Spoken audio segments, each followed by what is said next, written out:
obviously. We got a center playing at that level. Around solo ball, Liam McNeely, Alex Caravan, and Hassan just doing a good job at point guard. So we're a much different team when we get that level of play. From the center spot. So thrilled with it. Especially now we get two games in Campbell to close out the regular season. Mr. Tarris? Hi, John. Tarris, what are the last few games been like? Is there any confidence from the coach early to start the second? Just what is the ride like? Like I said, I gotta thank my Lord and Savior Jesus Christ for putting me in this position. I mean, like I said, it's been tough at times. Mentally, we're trying to push through, but yeah, I get my confidence from Him, confidence from the Lord, so I'm able to go out there and play as hard as I can. Got a coach right here with me every game, so I get to go out there and play freely and play hard for my team. Tarris, what's been the key for you throughout the course of the season? You talked early on about becoming a certain type of player. Yeah. This is fair conversation. Yeah. It seems like you either have become or are becoming the player you want to be. Mm-hmm. I feel like just playing as hard as I can. Coach always says I gotta be ferocious on the court, and I feel like crashing the old glass. That's where I can get a lot of my points. So crashing as hard as I can, playing how hard the defense been, playing hard in my ball exchange, and overall, like I said, sacrificing my body for the team. What was it with the matchup today that allowed you to have so much success? I mean, like I said, I'm just going out there and playing hard for my teammates. That's the biggest thing, playing hard for them, playing as hard as I can. Guys, was there a point, particularly the first half, where you just thought, you got the ball, you're going to score? Yeah. I think I got a transition dunk, and after that, I was like, okay, I'm hot. I'm crashing the glass, I'm getting rebound, I'm passing out to my teammates, so that's when I thought. Tarris? Tarris, I think it was 53 seconds into the game you checked in. You anticipated maybe a call that earlier? Did you get a call that early? Was it kind of taken by surprise? I mean, my pops always tell me, stay ready, keep me from getting ready, so I'm always ready on the bench, knowing that I have to be a crucial part of the team, going on the court with energy. I got a Matt Sampson, most games I got Matt Sampson's energy. So it's tougher than it looks out there, going out, playing, trying to match his energy. That was the biggest thing for me. I feel like you and Hassan have a pretty good rapport. He gets with a lot of passes.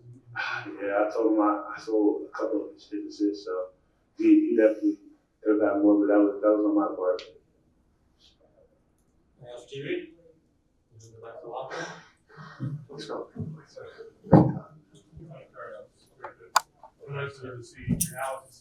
Had some good statistical games recently, but it seemed like tonight he was there was some pretty maybe one of his better all-around games. Yeah, Alex. I thought the first half too. He drove it a couple times, got fouled.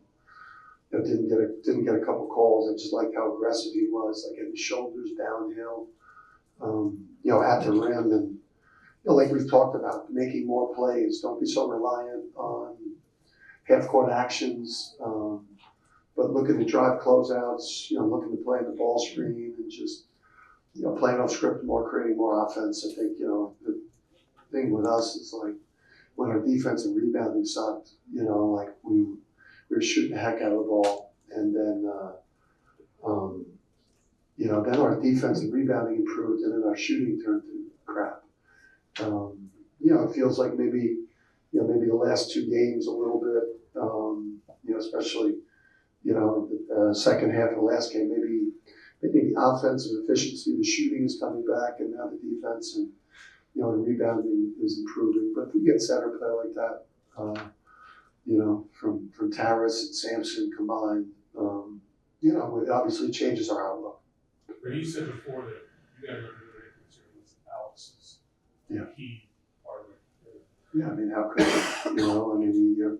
If your best players, if your best players don't play well for you, or if your best players are hurt, you're cooked. I mean, look at PC. I mean, they're one of the best players in the country that's not playing, and that basically just crushes.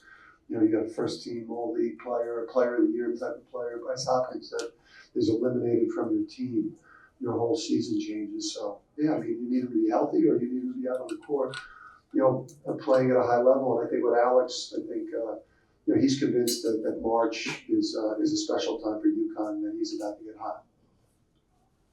Okay. What sticks out to you about Tarris's progression over the months? I don't even know which game. You know, it's a process. You know, I mean, it's just a process in any player's career. I mean, it's like kind of what I think about with like Christian Vital, who drove me crazy for like, was that like 3.5 years, maybe 3 1/3, and then like his last 2/3 of his senior year, he was like a player of the year candidate in that conference, and at the time when that league was pretty good with Houston and Cincinnati and stuff. I won't mention the league, but some UConn fans may. All right, not sure how I got to that point, but you know, for him to switch, you know, the light bulb's coming on right now. I mean, he's the nicest guy, literally, that was walking around on the planet. You know, like he is like the nicest guy in the absolute world. He's like a beautiful guy, but when the game starts, you got to become a killer and a very serious man and a relentless warrior out there. And he's starting to become that. But he's got to do it every single time he steps on. The value he's adding to his career right now by showing up with this relentlessness, it's worth it. Talk about the mindset approach, especially after you've seen all those announcements. Has anything changed? I mean, it looks like it's, but what has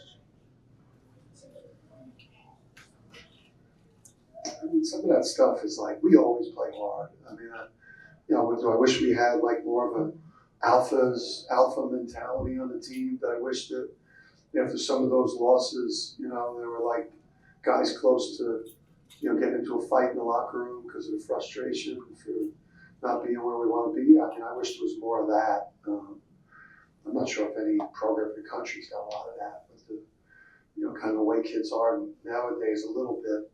But, you know, I think, like I said before, you know, like when our defensive rebounding was bad, you know, we were playing high-level offense. Then we went cold shooting and had some guys struggling offensively when the defensive rebounding improved. It's just, you know, our defensive rebounding has improved, minus the last game where it was not good. You know, but, you know, when we get good center play like that with Liam, solo ball, and Caravan on the perimeter, if we can get solid point guard play, you know, it changes our outlook. It's not, I know it's not unusual for a big man to be nice or maybe not have that philosophy. You have to try to unlock it or bring it out of it. I mean, Tarris is not the first guy like that. Right? How do you kind of go about that when you identify that in a big man? How do you go about that? You know, I listen, you try everything. You know, in film session, in practice, you know, I want plan A for me is always, you know, yell at them, you know, and to make them feel bad about not doing the things that we need him to do and he needs himself to do to bring the value to his career, and it's also hurting the team. So, you know, like it's tough with him because he's, you know, he's such a nice guy, he's such a great human being. So, you know, I think you just try to tell him like, hey, everything we've tried to do with you the whole year is just to try to bring out the most in you. If you start showing up consistently like you have at certain points in the year, you know, you're going to add so much value to your career, and you know, what it's going to look like for you is going to change. Your whole life is going to change if you just show up, you know, with this incredible motor and ferocity and violence and life or death pursuit of the ball and finish. And he's so talented that he can do all those things. But you actually have to do it. And this is the first time where you can start looking at the guy and say, like, now he has consistently done it a couple of games in a row. And you're saying, like, oh, shit. And you've had a good offensive team for multiple seasons. You know, I wonder when you look at Providence's defense game playing against them, did you see anything in particular that you could exploit?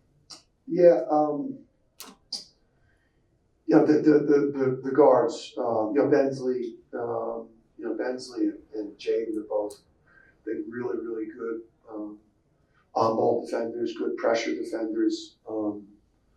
Obviously, you have a better chance of attacking a couple of the other guys on the perimeter there. And then for us, we probably went to a little bit more ball screen than we would normally do, just because they're in that deep drop and they're top blocking and blowing up a lot of our like off-ball movement things. We thought that we would be able to get like deep paint touches because of the deep drop. Is Tarris lighter than he was? No, he's just playing with an urgency level. I don't know, maybe he's maybe the switch is coming on with the guy. He's just, it's something about him where, his energy level is risen. You're not having to take him out of the game a minute or two into the game because he allowed his man to get an offensive rebound, then he screwed up ball screen defense, then he didn't finish at the other end. Like he's turned that into like getting a rebound, blocking your shot, dunking, and that's why he played 32 minutes, and that's why the last game he played 28 minutes because he's playing in a manner that won't allow me to take him off the court. That's the easiest part of my job is dispersing minutes. When you play well, you don't come off the court. When you play shitty, you come out. Go Rhodey.